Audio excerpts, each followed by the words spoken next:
Hello everyone, how are you doing? This is MD Tech here with another quick tutorial. In today's tutorial, I'm going to show you guys how to show a missing battery icon on your taskbar in Windows 10.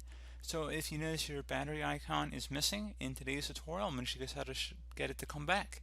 So we're going to start off by right clicking on the taskbar and select the taskbar settings at the bottom of this menu.